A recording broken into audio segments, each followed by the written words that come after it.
देखो भाई, कहानी ये है अपने कराची हॉक्सबे की कि एक नौजवान सक्खर से आया हुआ, वो हॉक्सबे घूमने के लिए जाता है। अब जब वो घूमने के लिए जाता है तो जाहिर है वहाँ सारे लड़के वड़के घूम रहे हैं, नहा रहे धो रहे हैं, रश होता है, हॉक्सबे में रश होता है। लेकिन चूंकि पानी चढ़ा हुआ था और जो वहाँ गार्ड हैं, लाइफ गार्ड, वो मना कर रहे हैं कि आप पानी में ना जाएं। लेकिन उसके बावजूद वहाँ लड़कियाँ ज़रा होती है ना, तो वो शोभदाबाज जिसको कहेंगे। हाँ। तो वो लड़के ने, जो सक्खर से आया हुआ बच्चा था, उसने एक ऊंची हाइट से जंप मारी है पानी में। हाँ। लोगों के मना करने के बावजूद हाँ। वो उस पानी में जंप मार देता है। अब जब जंप मारता है तो जो लोग उसको देख रहे थे कि इसने जंप तो मारी है, वो गया तो है, मगर वापस नहीं आया। अब जब वापस नहीं आया तो जितने भी लोग उसको देख रहे थे उसकी तरफ मुतवज्जा थे कि हाँ यार, इसने इतनी ऊंची हाइट से जंप मारी है और ये वापस नहीं आया। तो जो गार्ड, वहाँ लाइफ गार्ड होते हैं, उनको बुलाया, बोला भाई अभी लड़के ने यहाँ से जंप मारी और वो कूदा है। बोला हम तो मना कर रहे थे, बोलो उसको देखो। तो अल्लाह उनको जिंदगी दे, जो जाने बचाने वाले बच्चे वहाँ होते हैं, उन्होंने अपनी जान पे खेल के उस समंदर में डुबकी मारी है। और कोई 1.5 घंटे की मसाफत के बाद उस बच्चे की डेड बॉडी बाहर आती है। मर गया वो लड़का, मर गया है। मर गया और मरने के बाद जब उसकी तलाशी ली गई तो उसके पास से उसका जो आईडी कार्ड निकला वो सक्खर के एड्रेस का था। सक्खर का लड़का था, सक्खर से आया हुआ था। अब यहां उसका, क्योंकि कराची में कौन था उसको कहां ढूंढते कि ये कौन है। अब उसकी डेड बॉडी उसके घर ही पहुंचाने का काम था। यहां उसे गुसल दिया गया, कफन अफन किया गया। अब डेड बॉडी उसके आबाई गांव यानी सक्खर लेके जाने, तो एक एम्बुलेंस जो हमारे यहाँ फलाही काम करती हैं, उनमें से एक अदद एम्बुलेंस का अरेंज किया गया। वो डेड बॉडी एम्बुलेंस में रख दी। अब ये सक्खर के लिए डेड बॉडी लेके ये ड्राइवर निकलता है। अकेला निकल गया, अकेला। डेड बॉडी पीछे डालता है और ये सक्खर के लिए निकल जाता है। हाईवे पे गाड़ी दाखिल होती है। गाड़ी चल रही है। अब यही सोच के कि यार मैं रात में ये बॉडी वहाँ छोड़ के सुबह मुझे रिटर्न भी होना है, यही तजस्सुस में ये गाड़ी चला रहा है। गाड़ी रनिंग में है, हाईवे पे चली गई। दूर तक सन्नाटा, अंधेरा, गुप्त, फुहार पड़ रही है, वाइपर चल रहे हैं और ये जा रहा है। ये और डेड बॉडी साथ में है। तो अचानक बीच हाईवे पे ब्लास्ट की आवाज आती है। अब जो ब्लास्ट की आवाज आती है तो गाड़ी लड़खड़ाती है। क्यों? कि ड्राइवर साइड का जो टायर है वो ब्लास्ट हो गया है, टायर फट गया है। इसने गाड़ी साइड में लगाई और फौरन जाके कि जी मैं जैक निकाल के स्पेयर व्हील निकालता हूं। स्पेयर व्हील तो निकलता है लेकिन गाड़ी में जैक मौजूद नहीं है और उस आसपास कोई भी नहीं है, दूर तक कोई नहीं है। फिर उसने क्या किया? वो इस तजस्सुस में खड़ा है कि अब क्या किया जाए। अचानक उसके कांधे पर एक हाथ आता है। अब जब हाथ आता है तो ये एकदम घूमता है और वो जो पीछे खड़ा हुआ शख्स है वो इससे कहता है कि माचिस है आपके पास, मैंने सिगरेट जलानी है। वहां तो आसपास कोई भी नहीं था, दूर तक कोई नहीं था। आसपास तो छोड़ो अहमद, दूर तक कोई नहीं था। ये उसको देख के घबरी में जेब में हाथ डाल के तो लाइटर निकाल के उसको देता है। अच्छा। वो शख्स सिगरेट जलाता है और उससे कहता है कि आप कुछ परेशान लग रहे हैं। उसने उससे अपना मामला शेयर किया कि हाँ परेशान तो हूं, मेरा टायर ब्लास्ट हो गया है। उसने बोला परेशान ना हो, आइए मैं आपकी मदद कर देता हूं। वो शख्स टायर की तरफ जाता है और उससे जाके कहता है कि आपके पास जैक? उसने बोला जैक तो नहीं है। बोला स्पेयर व्हील? बोला वो मैंने वो लाके रख दिया स्पेयर व्हील। बोला अच्छा तो फिर एक काम कीजिए, कोई राड दे दीजिए, कोई लोहे का राड मुझे दे दें जो मुझे सपोर्ट मिल जाए। अच्छा।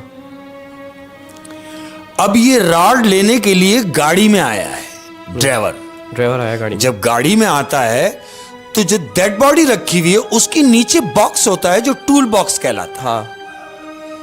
ये गाड़ी की तरफ आता है, टूल बॉक्स पे हाथ जैसे ही मारता है, देखता है तो वहां स्ट्रेचर पे डेड बॉडी नहीं है। अब ये सोचने में ही है कि ये लाश कहां है। तो अचानक इसके कांधे पे हाथ आता है और कहता है परेशान ना हो, मैं तुम्हारी मदद के लिए आया हूं और उम्मीद करता हूं कि मैं तुम्हारी मदद कर रहा हूं, तुम मेरी मदद करोगे। क्या कह रहा है? मैं तुम्हारी मदद करूंगा और तुम मेरी मदद करोगे। 5 मिनट में वो टायर बदल देता है। 5 मिनट में टायर बदल दिया। टायर चेंज कर देता है और कहता है यार मेरे हाथ खराब हो गए, हाँ। तो तुम कोई गंदा कपड़ा गाड़ी से मुझे ला दो। अच्छा। और वो ड्राइवर कपड़ा लेने के लिए जाता है एम्बुलेंस की तरफ। एम्बुलेंस के वो दरवाजे की तरफ जहां पे कपड़ा पड़ा होता है, टूल बॉक्स के पास कोई कपड़ा हो तो वो कपड़ा लेने के लिए वहां जाता है। हाँ। कपड़ा लेके जब ये वापस उस शख्स को देता है कि हाथ साफ कर लिए जाए, वहां जाके देखता है तो वो शख्स नहीं है जिसने टायर लगाया, वो वहां नहीं है। वो दौड़ के जाता है गाड़ी के अंदर की तरफ जहां स्ट्रेचर था। वो जब दौड़ के आता है तो वही शख्स जो टायर लगा रहा था वो स्ट्रेचर पे लेटा हुआ है, मरा हुआ। वो डेड बॉडी है, वो जो लेटी हुई है। तो उसने पहले उस शख्स को देखा नहीं था? नहीं, बिल्कुल नहीं। यानी उस शख्स ने उसको देखा नहीं था कि ये डेड बॉडी किसकी है। ये उसको उस वक्त पहचाना कि ये तो मेरा टायर लगा रहा था अभी, और ये यहां लेटा हुआ है। अब ये जितनी भी अरबी इसको आती थी उसने सारी पढ़ दी। तो जब उसको पता लग गया कि ये जो मेरा टायर लगा रहा था ये एक डेड बॉडी थी, बिल्कुल, तो ये शख्स भागा नहीं निकल गया एम्बुलेंस वाला? भागना नहीं था उसको, क्योंकि इंसानियत भी कोई चीज है अहमद। उसके दिमाग में सिर्फ एक बात चल रही थी, क्या? कि मैं आपकी मदद कर रहा हूं और आप भी मेरी मदद करेंगे। उसकी मदद क्या? उसकी मदद ये थी कि उसका जनाजा उसके घर वालों तक पहुंचाया जाए, ये उसकी मदद थी।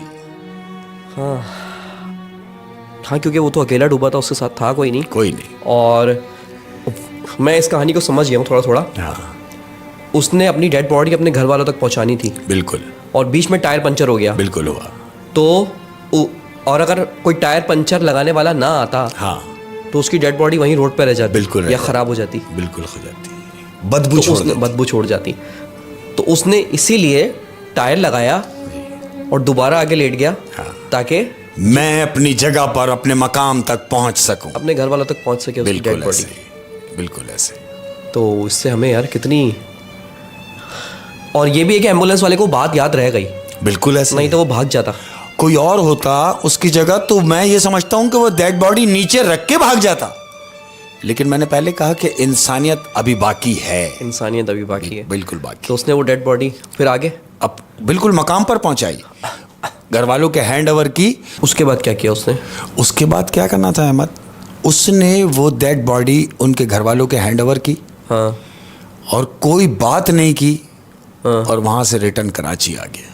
उसने उसका काम कर दिया, डेड बॉडी घर वालों तक पहुंचा दी। ऐसे ही। तुमने सुना होगा कि कराची में एक हॉल था अंबर ऑडिटोरियम के नाम से। अंबर ऑडिटोरियम, मैं गया भी हूँ। बड़े ड्रामे होते और थे मैंने काफी ड्रामे देखे हैं अंबर ऑडिटोरियम। और काफी लोग जानते भी होंगे अंबर। भादराबाद पे था, भादराबाद चूंकि अब नहीं रहा, वहाँ प्लाजा वगैरह बन गया। हाँ। तो ये अंबर ऑडिटोरियम की बात बता रहा हूँ मैं, जिस जमाने में वो थिएटर हुआ करता था, अंबर के नाम से। तो वहां एक ड्रामा होने जा रहा था। उस ड्रामे का नाम था अब मजा आएगा। अब मजा आएगा, अब ड्रामे का नाम था। ठीक है। और वो चूंकि ड्रामे का सेट इतना मजेदार था कि उसके अंदर 4-5 दिन लगते उस सेट बनाने में। तो डायरेक्टर ने ये फैसले किया कि यार ये पहले सेट कंप्लीट कराएंगे, रेलसेलें होती रहेंगी तो सेट बनवाया जाए। तो उसके लिए एक अदद कारपेंटर बुलवाया उन्होंने कि उसको समझाएं कि भाई सेट कैसे बनेगा, लकड़ी का सारा काम। बिल्कुल वो करेगा। बुलवा लिया उसको, वो आया। हाँ जी क्या करना है? कहने लगे जी देखें, हमको यहाँ पर ये बारादरी सिस्टम चाहिए और यहाँ पर ये गेट चाहिए। और डायरेक्टर अपने हिसाब से सब उनको समझा रहा है कारपेंटर को। उसके सब समझ में आ गया। हाँ जी हो जाएगा। बोले 4 दिन का काम है, मैं निपटा दूंगा, कोई मसला नहीं है। बोले ठीक है जी, क्या लेंगे? आपस में दोनों में डिसाइड हो गया, पैसे वैसे तय हो गए। उसने बोले जी काम कब से शुरू करेंगे? बोले जी कब से क्या शुरू करेंगे आप बोले? कहने लगे मुझे तो ये 4 दिन में, यानी 5वें दिन मुझे ये सेट कंप्लीट चाहिए, 6ठे दिन मेरा ड्रामा ओपन होगा। उसने बोला बिल्कुल मैं आपको 4 दिन में दे दूंगा, यानी सुबह से काम शुरू कर देंगे हम। नेक्स्ट डे हुआ, वो अपने 3 बंदों को लेके और हॉल पर पहुंच गया, यानी काम करने के। लकड़ियां वकड़ियां लेके, हाँ लकड़ियां वगैरह लेके सब पहुंच गए। उन्होंने पैमाइश वगैरह की, फ्रेमिंग की, फ्रेम व्रेम ठोकना शुरू कर दिए। सारा दिन गुजरा, काम हो रहा है। ये लोग वहां पे काम कर रहे हैं, 4 लोग। अब इन्होंने सोचा कि यार शाम हो रही है तो हम घर क्या जाएं, हम बेहतर ये कि हम नाइट में भी काम कर लेते हैं, करना तो हम नहीं है। जहां 4 दिन में देना है वहां हम 3 दिन में दे देंगे। यही सोच के उन्होंने वहां रात में काम करना शुरू कर दिया। अब चूंकि रात है तो रात में सब लोग चले जाएंगे, यानी चौकीदार तक भी जो है वहां अंबर का, वो बाहर से ताला डाल के चला जाता है, वो हॉल में होता नहीं।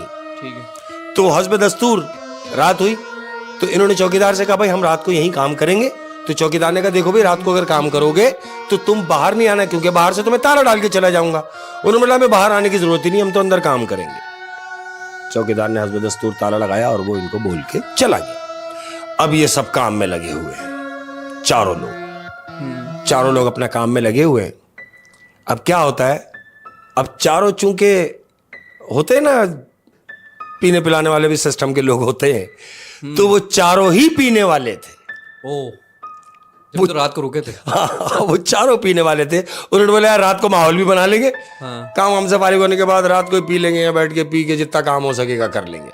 तो इन्होंने वही बेहतर समझा। अब रात को 1:30-2 बजे का टाइम है, ये सारे चारों लोग बैठे हुए, 4 गिलास में इन्होंने अपने अपने पैक बनाए। इन्होंने अपने अपने पैक पीने के बाद, पैक चढ़ाने के बाद गिलास रखे, तो इनको एक आवाज आती है चारों को, क्या कर रहे हो? वहां तो कोई भी नहीं था। कोई भी नहीं था, ये चारों एक दूसरे को देख रहे हैं। बोले तू कुछ बोला? बोले नहीं। बोले तू कुछ बोला? बोले मैं भी नहीं बोला।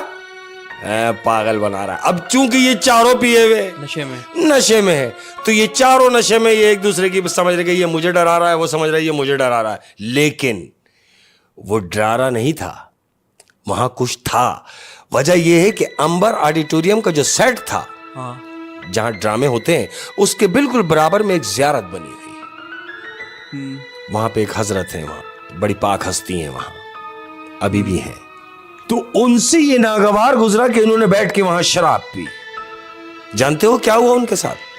क्या हुआ? वो शराब वो पी तो चुके, वो आवाज भी वो सुन चुके, लेकिन उन्होंने उस आवाज को आई गई कहा। और फिर जो इनको चमेटे हुई है, यानी इतना बुरी तरीके से उन चारों को मारा गया है, और मार कौन रहा है ये नहीं पता। ये सिर्फ चीख रहे हैं, और वहां उनकी चीख सुनने वाला कोई भी नहीं, क्योंकि हॉल में कोई भी नहीं है। चारों की पिटाई हो रही है। ये चारों को रंग दिया गया और सुझा दिया गया। ये चारों हॉल से बाहर निकले भागते हुए, और सीधा आ गए हॉल के बाहर, यानी हॉल की हदूद में बाहर निकल के खड़े हो गए सहन में।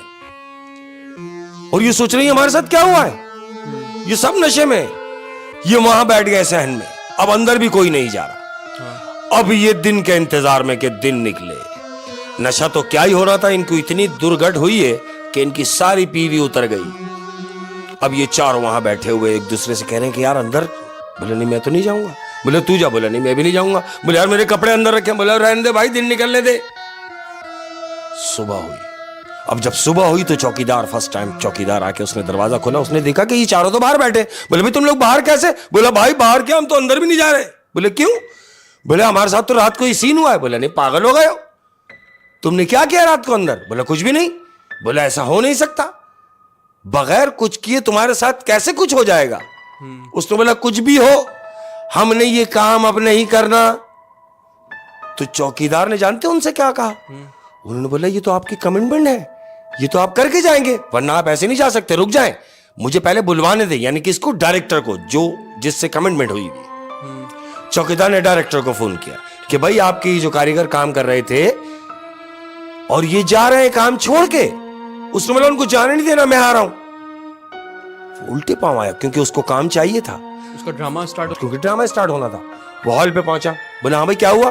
बोला भाई कुछ भी हो, आप हमें अगर डबल पैसे भी देंगे तो भी हमें अब ये काम नहीं करना, क्योंकि उनकी पिटाई हुई है रात भर। उन्होंने बोला वजह? बोला वजह?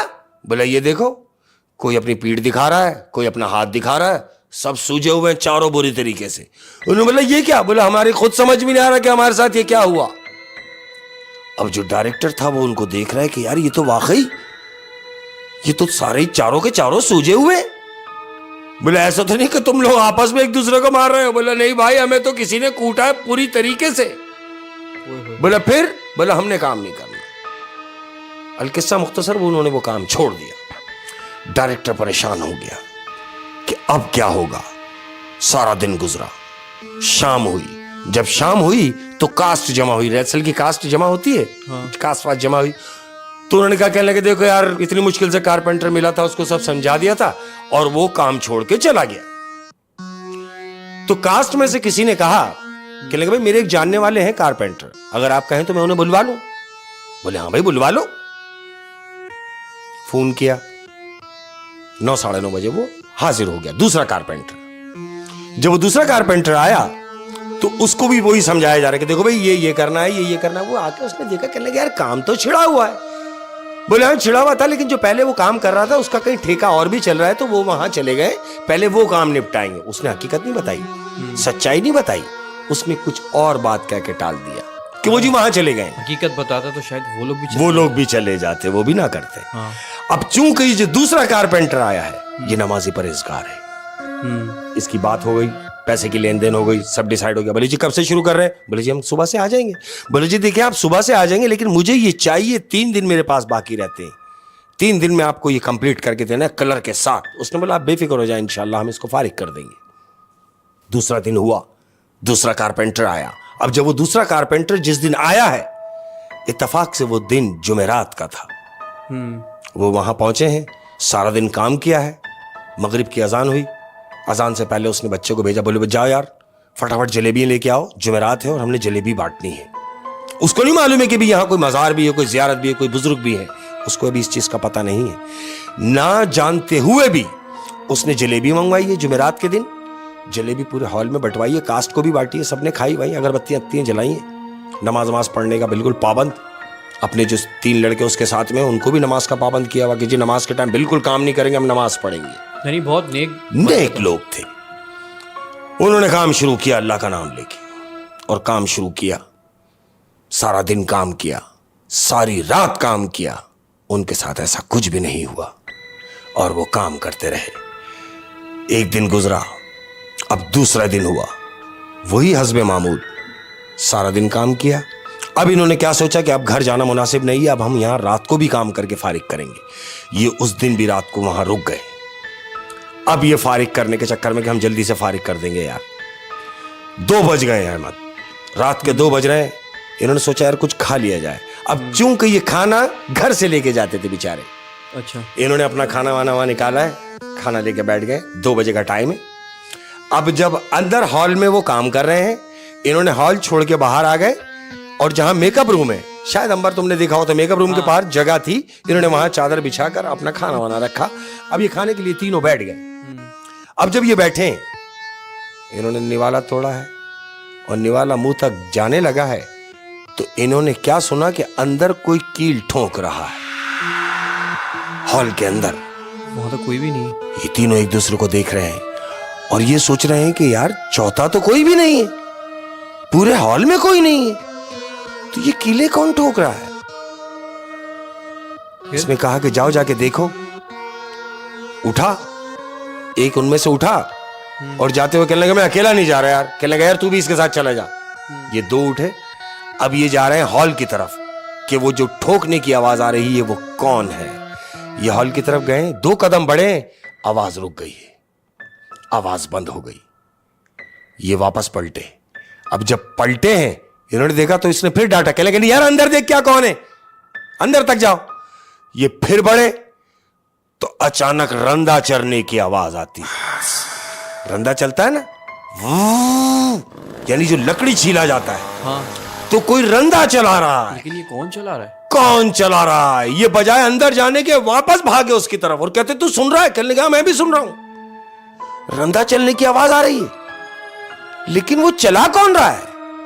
ये तीनों एक दूसरे को देख रहे हैं और वो जो तीनों नमाजी हैं, हाँ। वो ये सोच रहे हैं कि अंदर कौन है मौला। ये तीनों उठते हैं और अल्लाह का नाम लेके दरवाजा खोलते हैं हॉल का। जब हॉल का दरवाजा खोलते हैं तो अंदर कुछ भी नहीं, कुछ भी नहीं, कोई भी नहीं। और इनके साथ मार पिटाई भी नहीं हुई, कुछ भी नहीं हुआ। इन्होंने क्या सोचा कि बजाय इसके कि खाना वहां खाएंगे, कहने लगे खाना यहीं ले आओ। इन्होंने उस जगह जहां से वो ड्रिल चलने की आवाज थी, जहां वो कीले ठोकने की आवाज थी, वहां खाना रखा। इन सब ने वहां खाना खाया, क्योंकि ये लोग पाक साफ थे। पाक साफ थे। इन्होंने वहां खाना खाया। खाना खाने के बाद ये अपने काम में लग गए। अब जब काम में लग गए, अब चूंकि इनके पास 1 दिन बचा है और काम इतना है कि वो 1 दिन में फारिग हो नहीं सकेगा, क्योंकि कलर भी करना है। डायरेक्टर से मुलाकात होती है। डायरेक्टर कहता है भाई आप ये कैसे फारिग कर देंगे? बोला भाई मैंने 4 लोग और बुलवा लिए हैं कलर वाले जो रात में आके कलर कर देंगे। वो कहता देखो मेरी जबान खराब ना हो, मैंने कल ड्रामा ओपन करना है। बोला बस कुछ नहीं, आज का दिन तो है ना हमारे पास। बोले हाँ। बोले ठीक हो गया। अब ये सोच के कि भाई कलर भी करना है, इन्होंने पूरा सेट कंप्लीट किया, कलर के डब्बे वब्बे ला के सब स्टैंड बाय कर दिए, बुरुश वुरुश सब रखे हुए। अब ये इंतजार कर रहे हैं उन चारों का कि जो कलर वाले आए तो शायद ये कलर भी निपटा दें, अगर वो नहीं आएंगे तो ये कलर भी हमको ही करना पड़ेगा। ये सोच रहे हैं, टक टुक छोटे छोटे कामों में लगे हुए हैं। अब रात होना शुरू हो गई है और कलर वाले फोन नहीं उठा रहे जिन्होंने आना है। ये सोच रहे हैं या अल्लाह अगर नहीं आए तो क्या होगा। बोले यार तू एक काम कर, तू जाके उन्हें ले आ। बोले भाई अगर मैं घर गया और वो नहीं मिले तो? बोले कुछ नहीं, वो ना मिले किसी और को लिया, कोई भी कलर वाला लिया जो इसको कलर कर दे ताकि हमारी जान छूटे। इन्होंने बड़ी ट्राई की और कोई कलर वाला ना मिला। इन्होंने ये बेहतर जाना कि यार एक काम करते हैं कि हम 2 दिन के जगे हुए हैं, हम घर चलते हैं, फ्रेश होके वापस आते हैं और दिन में आके कलर कर लेंगे। इन्होंने बोला ठीक हो गया, हमारे पास सारा दिन है और सारी रात पड़ी है। बोला ठीक हो गया। अब ये यहां से निकल गए हॉल से फ्रेश होने के लिए कि हम रात में वापस आके कलर वलर मार देंगे, हमको एक दिन ही अपने पास। घर गए। जानते हो घर जाने के बाद जब ये वापस आते हैं दूसरे दिन सुबह कि हम आके कलर कर लेंगे, तो अहमद जब ये वहां पहुंचते हैं हॉल पर तो क्या देखते हैं कि वो पूरा सेट कंप्लीट है विद कलर के साथ। कलर किसने किया? कलर किसने किया ये सब एक दूसरे को देख रहे हैं कि कलर वाले तो आए नहीं, हमने कलर किया नहीं, फिर ये कलर कैसे हो गया। तो वहीं बराबर में चाय का होटल भी है, तो वहां एक मस्त आके बैठता था, मस्ताना आदमी, मस्त बड़े बड़े बाल, मैला कुचैला सा था वो। पठान चाय लेके अंदर आने लगे। किधर जा रहे हो? बोले चाय लेके। बोले रहने दो। हाँ। बोले किधर? बोलो काम खत्म हो गया उन लोगों का। कौन कह रहा है? वो मस्त जो बैठा हुआ है। बोला उनका काम खत्म हो गया, अब चाय लेके किधर जा रहा है? बोला पागल हो गया, अभी तो कितना काम बाकी है। तो वो मुस्कुराया। बोले जा जाके देख, काम सारा हो गया। जब वो चाय लेके अंदर आया तो ये सब बैठे हुए हैं और काम सारा कंप्लीट है। पठान ने आके उनसे कहा, किन से? वो जो कारपेंटर लोग थे। कहने लगे यार आपने इतनी स्पीड दिखाई, ऐसा क्या किया? बोले यार आपस की बात है, खुदा जानता है ये हमने नहीं किया। तो बोला मैं जानता हूं फिर ये किसने किया। बोला किसने? बोला आओ मेरे साथ। वो उनको लेके होटल पे गया जहां वो मस्त बैठा हुआ था। वो जब वहां जाते हैं तो उस मस्त को देखते हैं तो बोलते हैं ये? बोले इससे पूछो, ये तुम्हें बता देगा कि ये किसने किया। बोलते हैं भाई साहब, ओ भाई। उसने ऊपर देखा। बोले कुछ रह गया है क्या? क्या कह रहा है? कुछ रह गया है क्या? कुछ रह गया है क्या? ये समझ गया कि ये वो नहीं है जो दिख रहा है। बोला मगर कैसे? बोला तेरी वजह से, तेरी वजह से। ढूंढ ढूंढ अपने अंदर कोई ऐसी चीज, वो क्या चीज थी जो तेरी अदा किसी को पसंद आई और तेरा सारा काम आसान हो गया। मतलब कहने का ये है कि वो जो पहले वाली जो टीम थी हाँ। कारपेंटर्स की, वो जरा शराबी वराबी थी और थी। नापाक रहते थे। तो इस वजह से उनकी पिटाई की थी, कुट लगी उनकी, जिन्नात ने पिटाई लगा दी उनकी। बिल्कुल लगा दी। और वो जो दूसरी, वो जो कारपेंटर की पार्टी थी, वो नमाजी थे, नमाजी पार्टी थी और पाक थे वो लोग। पाक थे वो लोग। तो चूंकि वो जो शय जो हस्ती थी वहां वो भी पाक थी, वो भी पाक थी, वो उनके साथ में शामिल हो गई और उनकी मुश्किल को भी आसान कर दिया। उनकी मुश्किल को भी क्या बात आसान कर दिया। यानी हमें इस कहानी से ये दर्स मिला है कि पाक रहना चाहिए। वो बिल्कुल ऐसा ही है। वो इतना खुश हुआ डायरेक्टर उनके उस काम से कि यानी अनएक्सपेक्टेड हो गया। वो कह रहा मैं ऐसा सोच भी नहीं सकता जैसा तुमने कर दिया। उसने खुश होके उन तीनों को 5-5 हजार रुपए इनाम भी दिए और काम के पैसे जो थे वो उनको अलग दिए। होए। ये बात है 1962 के सिस्टम्स की। 1962 जनाब, हमारे दादा हुजूर यानी इंडिया में एक शहर है कानपुर, कानपुर मैंने नाम सुना। कानपुर से बिलोंग करते हैं। और कानपुर में एक जगह है जिसे कहते हैं तलाक महल। तलाक महल। जी, उस जगह का नाम है तलाक महल। तो अल्हम्दुलिल्लाह बड़ा खाता पीता सिस्टम था हमारे दादा का वहाँ तलाक महल में। तलाक महल में जगह उनकी अपनी थी। और जो हमारे अब्बा हुजूर थे, यानी दादा के बेटे हमारे वालिद, ठीक है, तो वो जो है मिठाई का काम करते थे। मिठाई का काम करते मिठाई थे। बनाने का काम करते। अब चूंकि दुकान छोटी थी तो उन्होंने फैसला ये किया कि कहीं बड़ी जगह ले ली जाए और दुकान को बढ़ाया जाए, कारोबार बढ़ाया जाए, मिठाई के कारोबार के लिए कोई बड़ी जगह ले ली जाए, उसको बढ़ाया जाए। उसको बढ़ाया जाए। चूंकि शहर में जगह मुनासिब नहीं मिल नहीं रही थी, तो एक ऐसी जगह सिलेक्ट की कि जहां से ये समझ लें कि घर से तकरीबन 1.5 घंटे की डिस्टेंस पे वो जगह उन्होंने वहां परचेज की। तलाक महल में। तलाक महल में। और तलाक महल से थोड़ा सा हट के, यानी अगर हम थोड़ा सा बाहर निकलेंगे तो जंगल शुरू हो जाएगा, वहां पे वो उनको दुकान मिली। उन्होंने जंगल के बीच में दुकान ली। जंगल से थोड़ा सा किनार से, यानी थोड़ा सा 15-20 कदम आगे जाएंगे तो जंगल शुरू हो जाएगा। ये सोच के कि लोगों का गुजर होता है, रोड है, तो यहाँ से मिठाई की दुकान अगर खोल ली जाएगी, तो वहां नहीं थी तो शायद चल पड़े। अब जब वो जगह ले ली तो वहां मिठाई का कारोबार खोला, माशाल्लाह अपनी दुकान खोली। अब एक दिन का किस्सा ऐसा है कि जो मैं अब सुनाने लगा हूं, ये जो आप बिल्कुल कंसंट्रेट मेरी तरफ रखेंगे, कि रात के तकरीबन 3 बजे का टाइम है, और 3 बजे के टाइम में चूंकि मिठाइयाँ रात को ही बनाई जाती है, ठीक है, सुबह जब वो शॉप पे रखी जाएंगी तो उसके लिए मिठाइयाँ रात को बनती है। तो मिठाइयाँ बना रहे थे हस्बे दस्तूर हमारे वालिद। वहाँ मिठाइयाँ बन रही थी, उनके जो काम करने वाले लोग हैं, वहाँ कारीगर जो हैं, दादा बताते हैं कि वो सब वहाँ मिठाइयों में मसरूफ थे बनाने में। तो अब्बा हुजूर बैठे में, तो हल्की हल्की सी फुहार पड़ रही है, रात को 3 बजे का टाइम है, तो घोड़े के टाप की आवाज आती है, यानी कोई घोड़ा दूर से चला आ रहा है उस जंगल में, उस जंगल के रास्ते से। यानी अब्बा को ये फील हुआ, सुनने में आया कि कोई घोड़ा आ रहा है, घोड़ा आ रहा है। और आते आते अचानक वो आवाज बंद हो जाती है। तो अब्बा हुजूर को ये तजस्सुस हुआ कि आवाज आते आते एकदम बंद हो गई। जहां मिठाइयां बनती थी वहां पर उन्होंने जो मेन गेट था उस पे टाट डाला हुआ था, टाट का पर्दा जिसको बोलेंगे, टाट का पर्दा, दरवाजा नहीं था, दरवाजा नहीं, टाट का पर्दा लटका हुआ था। अब्बा हुजूर उठे और जाके टाट का पर्दा हटाया तो उन्होंने देखा तकरीबन 6.5-7 फीट का आदमी, 6.5-7 फीट का आदमी जो पूरी चादर ओढ़ा हुआ है व्हाइट कलर की, उसका मुंह नजर नहीं आ रहा। अबू ने देखा तो अचानक वो, क्योंकि रात का माहौल था, 3-3:30 बजे का टाइम है और हल्की सी फुहार पड़ रही है, और एक ऐसा शख्स कि जो दिख भी ना रहा हो और सफेद चादर में खड़ा हो, तो अच्छे से अच्छे आदमी की लाइट चली जाती है। वो दिख क्यों नहीं रहा था? क्योंकि मुंह उसका उस तरफ था। अच्छा। अबू ने उसको बैक साइड से देखा कि कौन है। अबू अंदर आ गए। अब जब वो अंदर आए तो उन्होंने बोला कि कारीगरों को अगर ये बात बताऊंगा तो ये तो काम छोड़ देंगे, सुबह की मिठाई रह जाएगी। उन्होंने बताना मुनासिब नहीं समझा। कुछ लम्हा गुजरा तो बाहर से आवाज आती है कि कोई है। ये उसी की आवाज, ये उसकी आवाज है जो बाहर है। हाँ। तो अब्बू ने ये महसूस किया कि मे बी ये वही हो। बहरहाल उठे, गए, टाट हटाया तो देखा एक शख्स खड़ा हुआ है आम लिबास में। आम लिबास, आम लिबास में, चादर में नहीं है। वो शख्स चादर में नहीं है, एक आम आदमी खड़ा हुआ है। और उसने अब्बू से कहा कि मुझे मिठाई चाहिए। रात के क्या टाइम हो रहा है? 3-3:30 बजे का टाइम। 3-3:30 बज रहे। उन्होंने कहा कि मुझे मिठाई चाहिए। अब्बू ने बोला भाई कितनी चाहिए?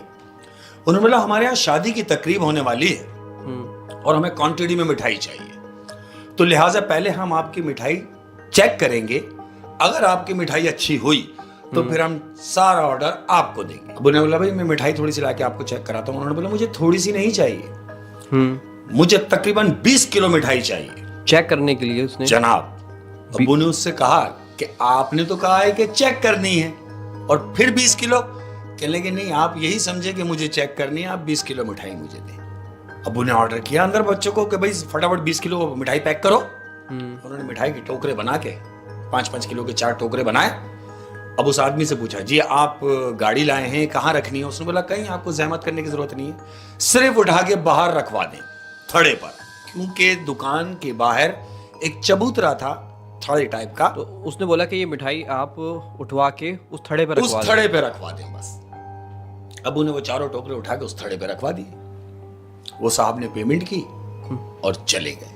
हाँ। थोड़ी देर गुजरी, अब्बू ने ये सोचा कि चलो चल के उठ के देख लेंगे वो चला गया या है। हाँ।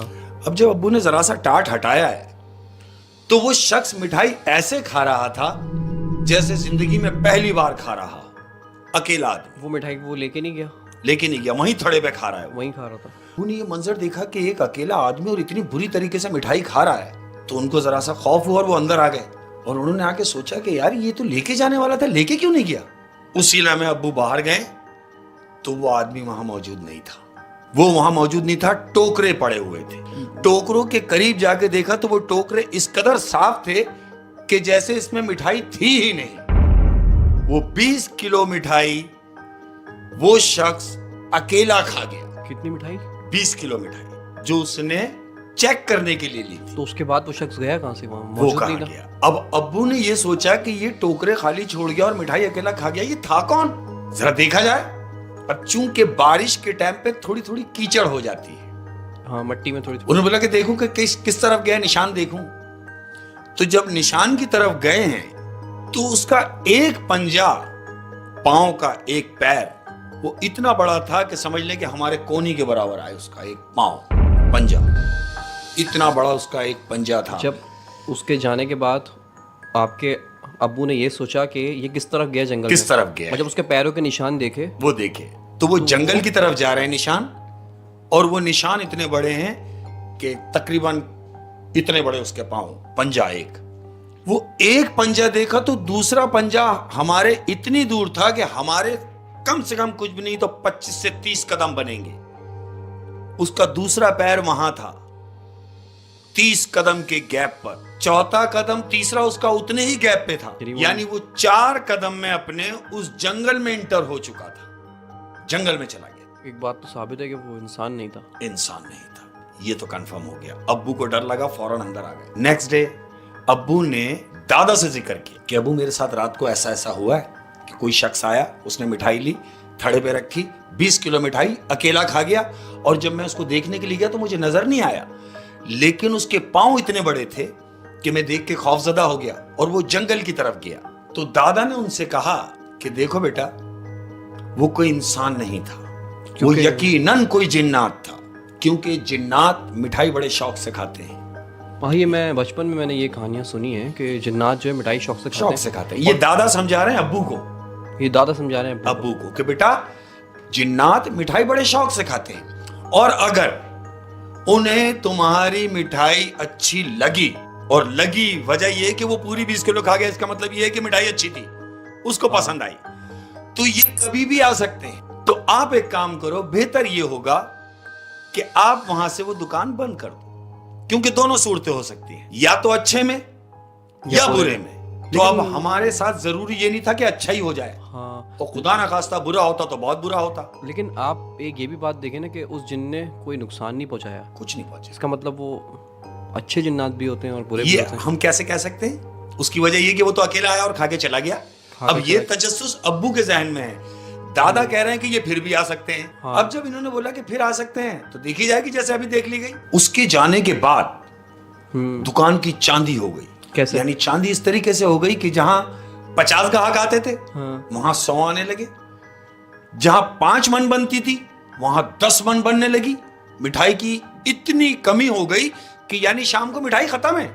लेकिन आप बता रहे हैं कि वहां पे जंगल था। जंगल था। अब देखें कितनी मजे की बात है कि वो था जंगल, लेकिन उस जंगल में से मगरिब से पहले छोटे छोटे बच्चे, तकरीबन 15 से 20 छोटे छोटे बच्चे वो मिठाई लेने आ रहे हैं जंगल से, और मिठाई लेके जंगल की तरफ जा रहे हैं। लेकिन वहां तो उनका घर नहीं है। इस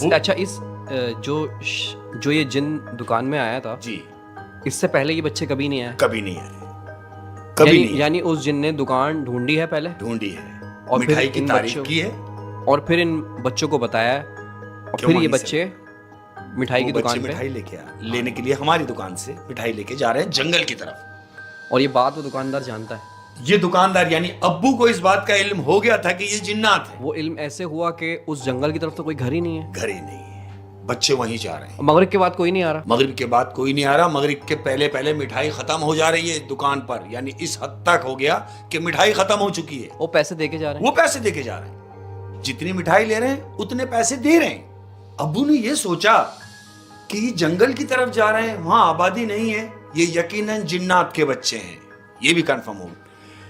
अब्बू ने फिर दादा से जिक्र किया कि ये देखें वहां से छोटे छोटे बच्चे आ रहे हैं। दादा ने कहा कि बेटा अब तुम किसी भी सूरत वहां से वो जगह छोड़ो। तो फिर आपके वालिद साहब के तो मजा आ गए, मजे आ क्योंकि गए। दुकान की चांदी हो रही है, सेल हो रही है दबा के। बिल्कुल और ऐसे मजे ही। की बात ये है कि सेल वहां से हो रही है जहाँ पे घर ही नहीं है किसी के। बिल्कुल ऐसे ही, यानी अनएक्सपेक्टेड, आप वो तवक्को कर ही नहीं सकते कि ये कैसे हो सकता है, और वो हो रहा है। लेकिन सुकून या पैसा वो सब कुछ नहीं है, जिंदगी रहेगी तो सब कुछ है ना। अब्बू ने दादा से जिक्र किया कि जंगल से बच्चे आ रहे हैं, 8-10 बच्चे आ रहे हैं और मिठाई ले रहे हैं और जंगल की तरफ जा रहे हैं। तो दादा ने उनसे कहा कि सुनो बेटा, अब तुम किसी भी सूरत ये शॉप बंद कर दो। क्यों? क्यों? क्योंकि तुम्हारी मिठाई उन्हें पसंद आ गई। नहीं, अगर पैसे भी आ रहे हैं तो फिर क्यों बंद कर रहे हैं दुकान? क्यों मेरा बंद नहीं करनी? मिसाल के तौर पे, खुदा ना खास्ता किसी वजह से अगर किसी दिन मिठाई नहीं बनती है और उनको अगर चाहिए होगी तो फिर क्या करेंगे? वो कुछ नुकसान पहुंचाएंगे। कुछ भी कर सकते हैं। अब मैं वहीं से आ रहा हूं कि जब शॉप बंद करने का अब्बू ने जहन बनाया कि हाँ, अब्बू के यार मेरा बाप सही बोल रहा है कि खुदा ना खास्ता अगर मुझे नुकसान पहुंचाए तो क्या होगा, कि ठीक है अब हम इसी मंथ ये काम करते हैं और कोशिश करके कि बंद कर देंगे। अब रात का टाइम है, तकरीबन 12-12:30 बजे का टाइम है। दुकान में बैठे हुए अंदर मिठाई बन रही हैं, अब्बू बैठे हुए कुर्सी पे। तो जहां मिठाइयां बनने के बाद अंदर रूम में रखा दी जाती थी, यानी स्टोर में जहाँ मिठाइयाँ स्टॉक होती हैं। स्टॉक होती है। मिठाइयां बन गई, उठाई, अंदर स्टोर में जाके रख दी जाए, स्टॉक हो रही है। 12-12:30 बजे के टाइम अंदर से कोई चीज गिरने की आवाज आती है। अब्बू ने घूम के देखा कि यार अंदर तो कोई भी नहीं है, सब तो यहाँ है, फिर अंदर कौन है? दर गुजर किया, फिर काम में लग गए, फिर आवाज आई, अब्बू उठे और गए। अब अब्बू जैसी दरवाजे की तरफ बढ़े हैं स्टोर के, तो वो दरवाजा अंदर से किसी ने बंद किया, धड़ाम, और फिर दरवाजा खुला। वो दरवाजा बंद हुआ। अब्बू ने बड़ी कोशिश की, यहां तक के की लगा के खोला है वो ताला, कि शायद ताला लग गया है या गलती से लॉक हो गया, नहीं खुला। ऐसा कुछ नहीं, वो दरवाजा नहीं खुला। खूब पीटा, खूब कोशिश की, सिर्फ इतना था कि तोड़ते तो खुलता।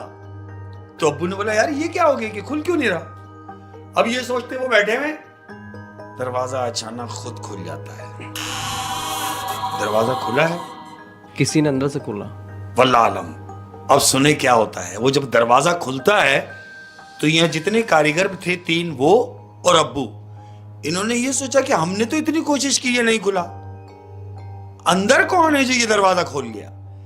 ये इसी तजस्सुस में दरवाजे की तरफ बढ़े हैं और जैसे ही थोड़ा सा करीब गए हैं तो अंदर क्या देखते हैं कि कोई सफेद कपड़े में बुर्राह शख्स बैठा हुआ मिठाई खा रहा है। अब जो ये मिठाई खाता हुआ इन्होंने देखा तो अब्बू की चीख निकल गई और अब्बू भागे और भाग के वहीं गिरे सहन में। उसका हुलिया कैसा था, जो उसका चेहरा वहरा भी कुछ नहीं, बिल्कुल सफेद बताया अब्बू ने कि वो बिल्कुल बुर्राक कपड़े पहना हुआ है सफेद कलर के, उसका चेहरा भी नहीं नजर आया, सिर्फ मिठाई खा रहा है वो, नीचे मुंह है उसका। थाल सारे जो हमने बना के रखे हैं वो उसके सामने रखे हुए हैं, तकरीबन थाल खाली है लेकिन वो खा रहा है। हम जैसी दरवाजे में इंटर हुए हैं अंदर, अब्बू ने उसको देख लिया है। अब्बू सहन में गिरे, कारीगर उठे और उन्होंने जाके देखा कि यार देखे तो सही। कारीगर अंदर गए तो अंदर कोई भी नहीं था। अब्बू ने कारीगरों को बोला बेटा बंद कर दो काम बंद करो और फौरन यहां से चलो। उसके बाद तकरीबन 2 महीने अब्बू बुखार से नहीं उठे। दादा ने अब्बू से कहा कि मैंने तुम्हें समझाया था कि ये जगह छोड़ दो। अब्बू ने कहा मैंने जहन बना लिया था लेकिन मुझे थोड़ी पता था कि आज ही मेरे साथ ये होना है। बहरहाल अच्छा, ये मैंने सुना है कि मिठाई की दुकान पे जिन्नातों का बहुत आना जाना रहता है, और अक्सर मैंने ये भी सुना है कि ये जो मिठाई वाले होते हैं ये इनको जानते भी हैं, क्योंकि मिठाई की दुकान अमूमन 12-1 बजे खुली रहती है। बिल्कुल रहती है और इनको खुली रखनी पड़ेगी। यही वजह होती है, एक मिठाई की दुकान और एक फूल की दुकान। फूल जहाँ हार वार मिलते हैं, गुलाब के फूल हैं, सहरे बन रहे हैं, हार बन रहे हैं। एक सेकंड, यानी आप कह रहे हैं कि मिठाई की दुकान जो 1-1 बजे तक खुली रहती है जी, उसकी खुली रहने की वजह कुछ और है? कुछ और है। उसकी वजह कुछ और ये है कि वो लोग जो आम लोगों के सामने नहीं आ सकते, हाँ, वो लोग उस टाइम में आते हैं जब उनका टाइम होता है। लेकिन एक बात है, हाँ। कभी किसी मिठाई वाले ने बताया नहीं इस तरह? नहीं बताएगा। क्यों? क्यों बताएगा? जब उसका अच्छा हो रहा होगा तो क्यों बताएगा? हाँ, बुरा हो जाएगा तो जरूर बताएगा। नहीं तो उस तरफ से कोई थ्रेट होती है इनको कि बताना नहीं है आपने? ऐसा कुछ नहीं है। हाँ। उनकी रिक्वायर पूरी होती रहे, उनकी रिक्वायर्ड पूरी होती है। पूरी होती रहे, यानी उनको जिस मिकदार में मिठाई खानी है तो खाएं, ले जानी है तो ले जाएं, उनको ना हो, मना ना हो। कई मिठाई की दुकानें अभी हमारे शहर में ऐसी हैं कि जो आधी आधी रात तक मिठाइयां बनाते हैं। हाँ, आधी रात को मिठाई बना रहे हैं। बिल्कुल बना रहे हैं। और कई फूल की दुकानें ऐसी हैं जो रात को 2 बजे तक भी खुली रहती हैं। अल्लाह जाने कि इन बातों में कितनी सच्चाई है, लेकिन ये है कि बचपन से सुनते आ रहे हैं। हाँ, ऐसा ही है। तो कुछ ये ना जो कुछ मैं तो आपको उसका बता रहा हूं, ताल्लुक है हकीकत से, मुझे नहीं पता। जिस तरह आपको लग रहा होगा कि ये शायद बातों में ही है, उस तरह हम भी बचपन में यही समझते रहे कि शायद बातों में ही है। लेकिन चूंकि ये वाकया हुआ हमारे अपने लोगों के साथ, मेरे बाप के साथ, मेरे दादा के साथ, तो इसलिए मैं तुमसे शेयर कर रहा हूं कि ऐसा है। जिन्नात तो देखें बेशक मौजूद हैं, अच्छे बिल्कुल बुरे। है, बिल्कुल। किसी ने देखे हैं या नहीं है, जो बता रहा है ये वाकया, उस आदमी की बात में कितनी सदाकत है। बिल्कुल मैं ऐसे। इस पे कह रहा हूँ, जिन्नात तो बेशक मौजूद है। अगर इंसानों जिन्नात- से ज्यादा जिन्नात है। हाँ, ऐसा ही है। लेकिन अगर जिन्नात अपने असली रूप में अगर आ जाएं, तो हम, आप, क्या, कोई भी, कोई सह नहीं सकेगा, कोई उन्हें देख नहीं सकेगा। वो इंसानी रूप धार लेते हैं। अच्छा, जो आप हमारे बराबर में खड़े हैं, हमें नहीं पता, आपके बराबर में खड़े हैं, आपको नहीं पता, क्योंकि वो इंसानी रूप में है। वो अपनी टाइमिंग के सिस्टम में अपने अगर रूप में आ गए, और अगर आपने उनको या हमने उनको उनके असली रूप में देख लिया, तो मैं समझता हूं कि वो हमारी सकत नहीं उन्हें उस रूप में देखने की। अच्छा एक बात बताएं शेख साहब, ये जिन्नात में जो है हमारी तरह के इंसान होते हैं, बिल्कुल होते हैं। तो इनमें ये जानवर भी होते हैं, जैसे इनके जानवर भी होते हैं? किसी भी तरीके का रूप धार सकते हैं।